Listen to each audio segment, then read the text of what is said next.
Are you struggling with a bad credit score? This question, unfortunately, plagues many. The reality is, a poor credit score can feel like a heavy chain, pulling you down in various areas of life. It can make securing loans, from small personal ones to substantial mortgages, feel like an insurmountable hurdle. The dream of owning a home can seem far-fetched when lenders view you as a high-risk borrower. And it's not just about loans. A bad credit score can also throw a wrench in your plans to rent a decent apartment. Landlords often check credit scores as a means to gauge financial responsibility. A low score? It might just cost you that dream apartment. And let's not forget job opportunities. Some employers consider credit scores during the hiring process, especially for positions involving financial responsibilities. A low score could potentially be a red flag, hampering your career progression. But don't worry, improving your credit score is not as tough as it seems. First, you need to understand what a credit score is and how it's calculated. Think of a credit score as a financial report card. It's a 3-digit number that lenders use to evaluate your creditworthiness. The scores can range from 300 to 850, with a higher score indicating a lower risk to lenders. Now, let's look at what goes into calculating that number.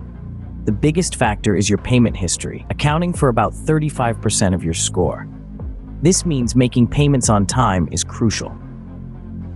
Next is the amount of debt you owe, which makes up about 30%. The length of your credit history contributes 15%, and a longer history is generally better. Each new line of credit you open chips away about 10%, and the types of credit you use make up the final 10%. Once you're clear about these, you're ready to take the next step. Now, let's dive into the steps to improve your credit score. First and foremost, it's crucial to pay your bills on time.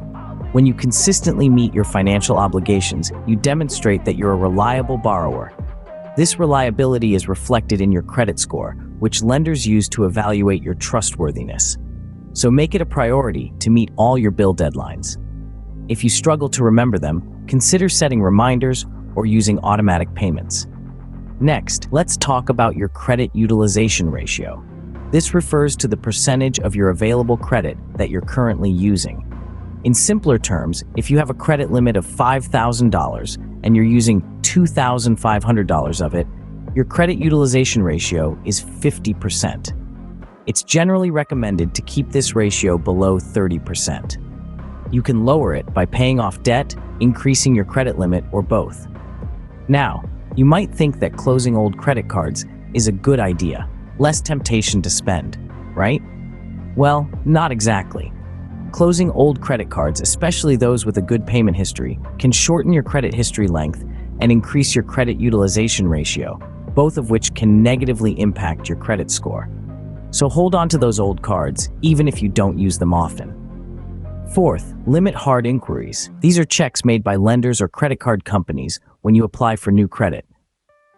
Each hard inquiry can slightly lower your credit score, and several in a short period can add up. So only apply for new credit when necessary.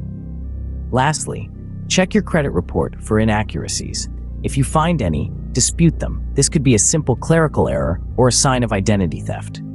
Either way, it's important to ensure your report accurately reflects your financial behavior. Remember, improving your credit score is a marathon, not a sprint.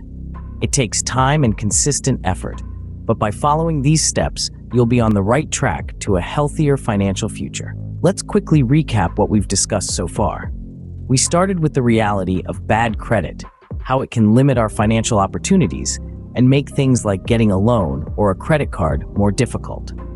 We then moved on to understanding your credit score, emphasizing that it's not just a random number, but a reflection of your financial history and reliability.